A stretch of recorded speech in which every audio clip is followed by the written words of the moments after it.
तिरुपतीला जाण्यासाठी मुंबईतील लोकमान्य टिळक टर्मिनल्स इथून आम्ही ट्रेन घेतली आणि रेणीगुंटा जंक्शनला पोचलो. रेणीगुंटा जंक्शनऐवजी तिरुपती बालाजी स्टेशनवरूनही तुम्ही प्रवास करू शकता. रेणीगुंटा स्टेशनला उतरल्यानंतरच बाहेर तुम्हाला रिक्षा, कॅब किंवा बसेसही मिळून जातात. इथल्या बसेस तुम्हाला थेट तिरुमालामध्येच म्हणजेच तिरुपती बालाजींच्या मंदिरापर्यंत पोहोचवतात आणि त्याचे तिकीट प्राइस आहे 90 रुपये. हीच बस घेऊन आम्ही निघालो श्रीनिवासन कॉम्प्लेक्सच्या दिशेने, जिथे आमचं हॉटेल होतं. सेंट्रल पार्क बस स्टँडपासून अगदी काही अंतरावरच असलेलं हे हॉटेल PLR ग्रँड आमचं स्टेचं ठिकाण होतं. इथले रूम्स खूप पॉश नसले तरी वेल मेंटेन आणि क्लीन होते आणि इथली सर्व्हिस तर अप्रतिमच होती. रूमवर पोचून थोडा आराम केला, कारण रात्री 12ला आम्हाला दर्शनच्या टोकन तिकीट्स घेण्यासाठी निघायचं होतं. मी असं सजेस्ट करेन की दर्शनच्या तिकीट ऑनलाईनच बुक करून तुम्ही इथे यावं, नाहीतर तुमचे प्रचंड हाल होतील. कारण इथे रात्री 11 वाजल्यापासूनच तिकिटीसाठी लाईन सुरू होते, ज्याचे काउंटर्स ॲक्च्युली रात्री 2ला उघडतात. त्यामुळे लाईन लावल्यापासून ते तिकीट हातात मिळेपर्यंतच्या प्रोसेसला 3 ते 4 तास आरामात लागतात. हाच त्रास आणि वेटिंग टाईम अवॉइड करण्यासाठी तुम्ही ऑनलाईनच तिकीट बुक करावी. ही तिकीट न घेता सुद्धा तुम्ही डायरेक्ट दर्शनाच्या रांगेत उभे राहू शकता, पण त्याला सीझनच्या काळात 18 ते 20 तास किंवा नॉन सीझनल टाईममध्ये 10 ते 12 तास लागू शकतात. ही तिकीट मिळवण्यासाठी आम्ही रात्री 12:15ला इथे पोचलेलो, पण तिकीट मिळून रूमवर पोचायला आम्हाला पहाटे जवळपास 3:30 वाजले. डेट अँड टाईमचं सिलेक्शन आपल्या हातात नसून अवेलेबिलिटीप्रमाणे ते अलॉट होत असतं. त्याचप्रमाणे आम्हाला मिळाला दुसऱ्या दिवशी रात्री 9चा दर्शनाचा स्लॉट. रात्री रूमवर यायला खूप उशीर झाल्यामुळे सकाळी उठायला वेळ झाला. उठल्यानंतर सगळं आवरलं आणि सेंट्रल पार्क बस स्टँडवरून आम्ही बस पकडली ते थेट तिरुमालासाठी. आम्ही AC बसमधून प्रवास केला, पण इथे AC आणि नॉन AC दोन्ही बसेस अवेलेबल आहेत. नॉन AC बसची तिकीट 90 रुपये तर AC बसची तिकीट 110 रुपये होती. श्रीनिवासन कॉम्प्लेक्सवरूनच फ्री बसेसही तुम्हाला मिळून जातील, पण त्याचे काही ठराविक टाईम असतात.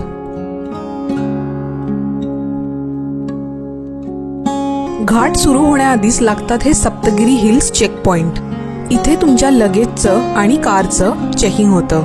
आपापल्या गाडीतून उतरून लगेजचं चेकिंग झाल्यानंतरच आपण पुढचा प्रवास करू शकतो.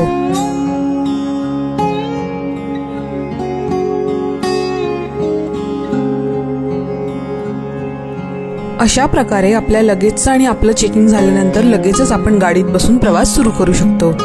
या चेकिंगला फार वेळ लागत नाही, अगदी 3 ते 4 मिनिटातच हे काम होऊन जातं.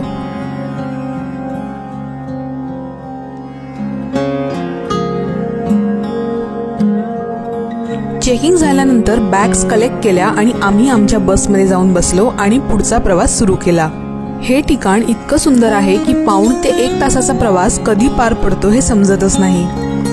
विष्णू भगवानांचं रूप असलेले व्यंकटेश्वरा स्वामी हे आंध्र प्रदेशच्या तिरुमालामध्ये विराजमान आहेत.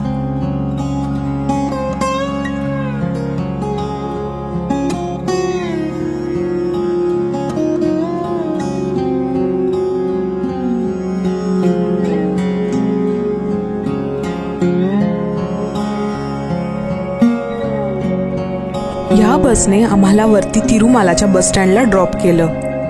इथून अगदी काही अंतरावरच दर्शनासाठीचं प्रवेशद्वार आहे. फोटोज, मूर्त्या, पूजेची भांडी व इतर सामानही आपण या ठिकाणी खरेदी करू शकतो. इथूनच आम्ही एक प्रायव्हेट टॅक्सी केली, जी आम्हाला तिथली लोकल 6 मंदिरं फिरवणार होती. त्यातलं पहिलं मंदिर म्हणजे हे वेणुगोपाल स्वामी टेम्पल. सगळ्याच मंदिरांच्या बाहेर विविध गोष्टींचे स्टॉल्स आहेत.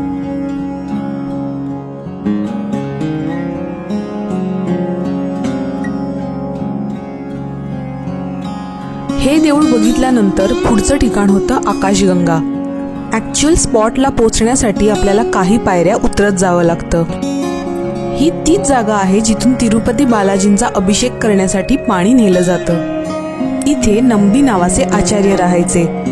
ते देवांचा अभिषेक करण्यासाठी खूप लांबून पाणी आणायचे. एकदा देवांनी बालक रूप धारण केलं आणि त्यांच्याकडे पाण्याची मागणी केली. तेव्हा ते म्हणाले की मी हे पाणी तुम्हाला देऊ शकत नाही, मी हे खूप लांबून आणले आहे. तेव्हा देवांनी इथे तीर मारला आणि इथून पाणी काढले आणि ते म्हणाले की आता हे पाणी तुम्ही अभिषेकासाठी वापरू शकता.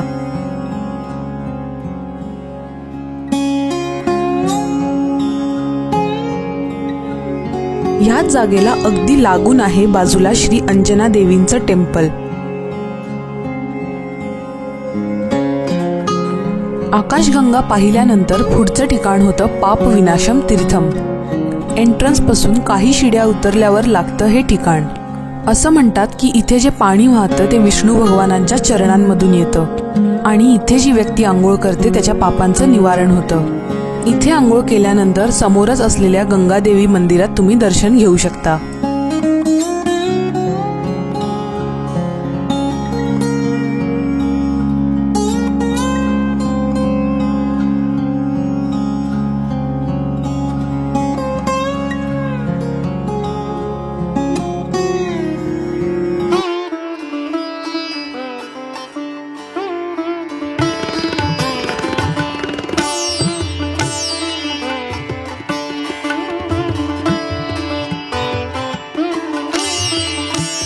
गंगादेवींचं दर्शन घेतल्यानंतर पुढचं ठिकाण होतं श्रीवारी पदलू. या ठिकाणी आहेत तिरुपती बालाजींच्या चरण पादुका. तिरुपती बालाजी जेव्हा मनुष्यरूप धारण करून सगळ्यात पहिले पृथ्वीवर आले तेव्हा त्यांनी 7 पर्वतांपैकी सगळ्यात पहिले नारायणगिरी पर्वत म्हणजेच इथे आपले पाय ठेवले.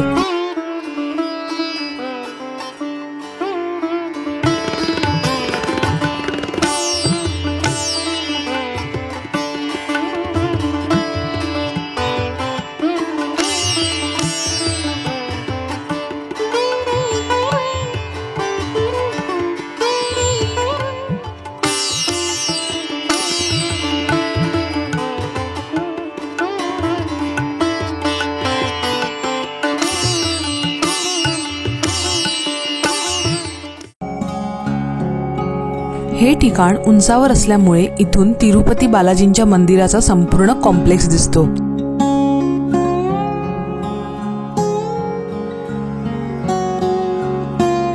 हे ठिकाण संपूर्णपणे नॅचरल ब्युटीने ब्लेस्ड आहे. या उंच उंच पाईन ट्रीजच्या मध्ये तुम्ही फोटोग्राफी करू शकता, त्याचबरोबर काही क्षण आरामही करू शकता. नेक्स्ट आम्ही आलो सीलाथोरनम गार्डन मध्ये. ही पण एक खूप सुंदर जागा आहे आणि लहान मुलांना तरी नक्कीच आवडेल. इथे तुम्हाला नॅचरल स्टोन्सचे आर्चेस पण बघायला मिळतील.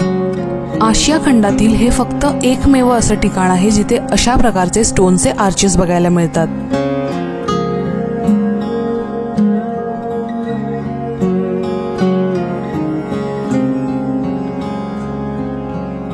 त्याचबरोबर विविध प्रकारच्या पक्षी आणि प्राण्यांच्या इथे व्हरायटीज आहेत.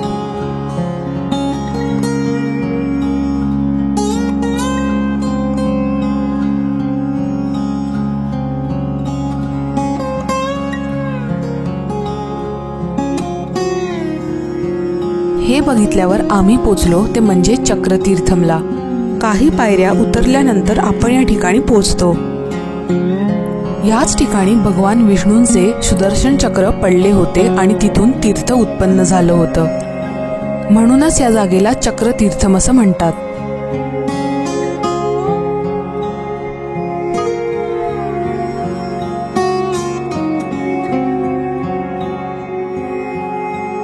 याच ठिकाणाहून अजून 2 मिनिटं पुढे चालल्यानंतर एक छोटंसं देऊळ आहे आणि तेही बघण्यासारखं आहे. ही सगळी ठिकाणं बघितली आणि आता वेळ होती तिरुपती बालाजींच्या दर्शनाची.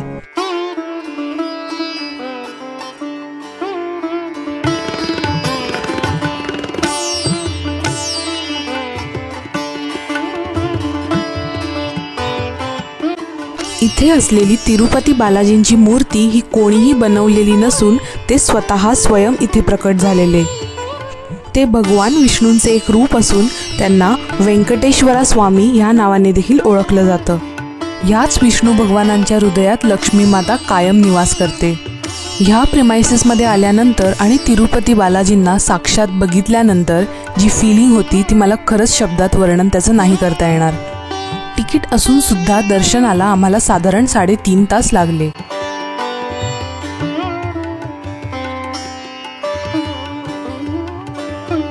दुसऱ्या दिवशी सकाळी आम्ही निघालो ते तिरुपतीमधील मंदिर फिरायला. त्यातलं हे पहिलं मंदिर म्हणजे पद्मावती अम्मावारी टेम्पल. विष्णू भगवानांच्या 2 पत्नी होत्या, माता लक्ष्मी आणि पद्मावती देवी.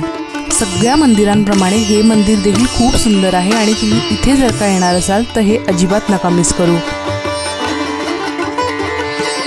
तिथून आम्ही पोचलो श्री गोविंदराजा स्वामी टेम्पलमध्ये। हे देऊळ तिरुपतीमधील सर्वात जुनं आणि पहिलं मंदिर आहे। ह्या मंदिराच्या स्थापनेनंतरच तिरुपती शहर बनलं। ही सगळी देवळं व त्यातल्या मूर्त्या दगडांच्या आहेत। तिथल्या धूप, दीप, फुलं, कापूर आणि चंदनाच्या वासाने तर मन अगदीच प्रसन्न होऊन जातं।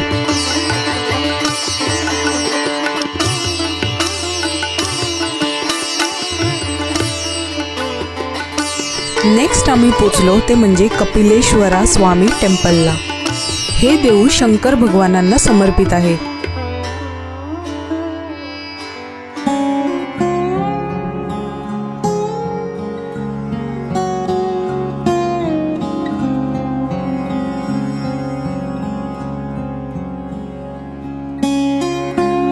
या ठिकाणी कपिल ऋषींनी शिवलिंगाची स्थापना केलेली।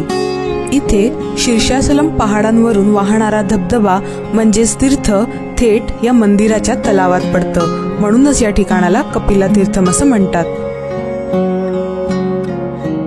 व्हिडिओ जर का तुम्हाला आवडला असेल तर लाईक नक्की करा आणि मनात अजून काही प्रश्न असतील तर ते मला कमेंट करून नक्की विचारा।